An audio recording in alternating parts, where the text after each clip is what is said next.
After the Nasdaq recently witnessed this broadening wedge, we have seen this symmetrical triangle here in yellow. And so in today's video, we discussed whether the upside or downside potential is currently bigger here for the Nasdaq. We're about to have a look at the most important macroeconomics and fundamentals, because if you just rely on the technicals, you don't actually understand the underlying drivers of the Nasdaq. If you like this approach of taking a look at the past cycles and learn from them, please make sure to subscribe to our channel and like the video so you don't miss future update videos, and also support us here on our channel. Now let's have a look at the Nasdaq 100 components. Let's have a look at the weight of the specific companies that are actually listed on the Nasdaq, and you do see that just 3 stocks, Nvidia, Apple, and Microsoft, do actually already make up over 30% of the Nasdaq.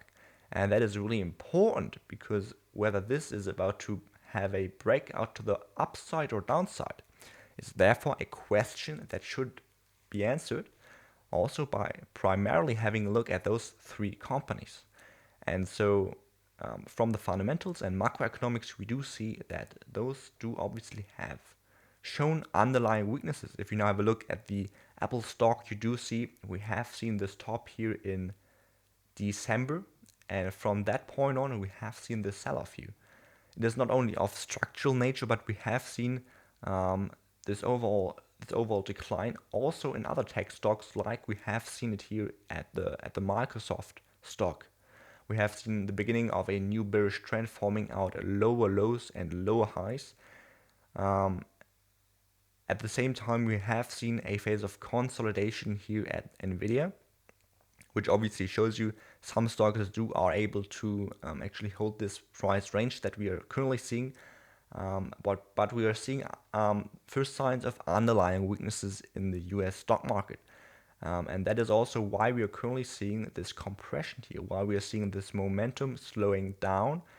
And that obviously would suggest that we could see a bearish breakout here coming next for the Nasdaq. But to actually understand the macroeconomics, you obviously have to take a look at some other indicators. And so what we like to do is take a look at the weekly chart of the Nasdaq and understand what in the past actually led to those crashes.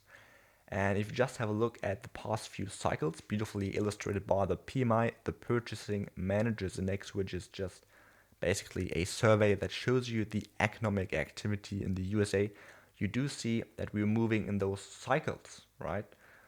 And obviously interest rates do also move in those cycles, and in fact they direct the speed of lending and borrowing. And when you do have more people borrowing, you do have the money supply here, the global M2 money supply, year-over-year percentage change. You do obviously see that interest rate cuts do always, this is something like a sum, you do always see that actually coincide to this increase in the money supply, right? That's just empirical evidence, and it is also logical. Obviously, you do see when money is lent that new money is actually created, and you have seen that here after we've seen the beginning of this interest rate cut rally here. You have seen that increase in the money supply as well.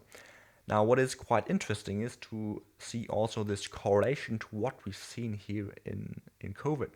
We have seen the beginning of interest rate cuts. We have seen the money supply being expanded. But at the same time, what we have seen is actually that the PMI here in the middle has slowed down. Then we've seen this stagnation.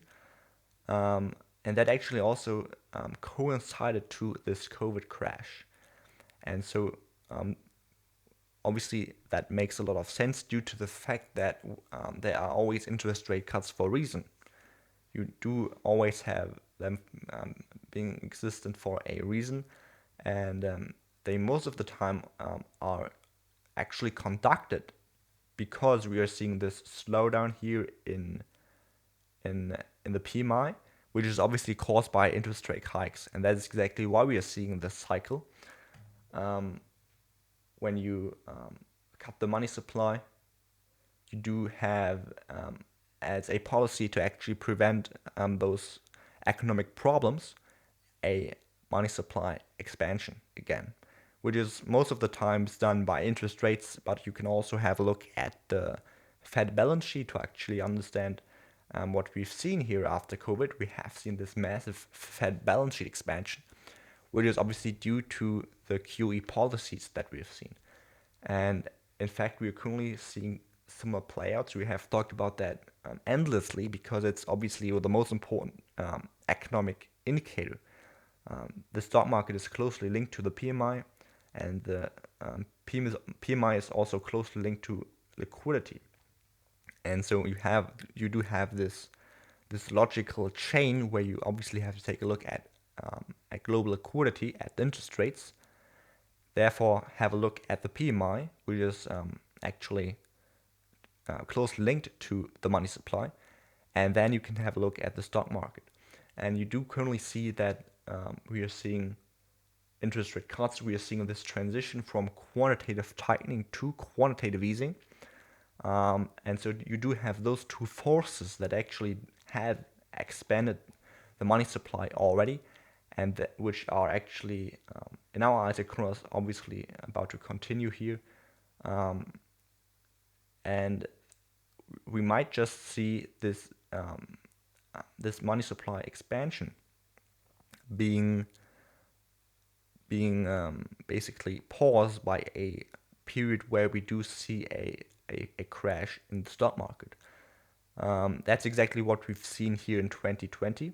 We have seen this stock market crash, and obviously we have seen this this inflationary recovery following.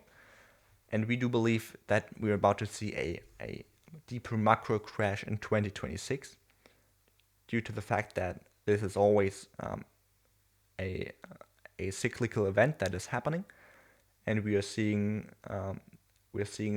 interest rate cuts not only happening because of a cyclical reason, but also because of underlying economic reasons. You do see that also unemployment is rising again. You do see that the PMI has been basically not even recovering since this recent liquidity slowdown here. And so what you do see here is that it seems quite likely we are seeing a deeper structural crash in 2026. That's exactly what we do believe at Cross. And I think that is a reasonable belief to have, a reasonable scenario to have in mind, due to the fact that we are seeing first signs of that. And so please comment down below what your opinion is about this current market situation that we're seeing here. We at Cross are rather conservative at this point, but obviously there's still obviously always room for a continuation of this bullish rally. A rally can continue for an unrationally long amount of time.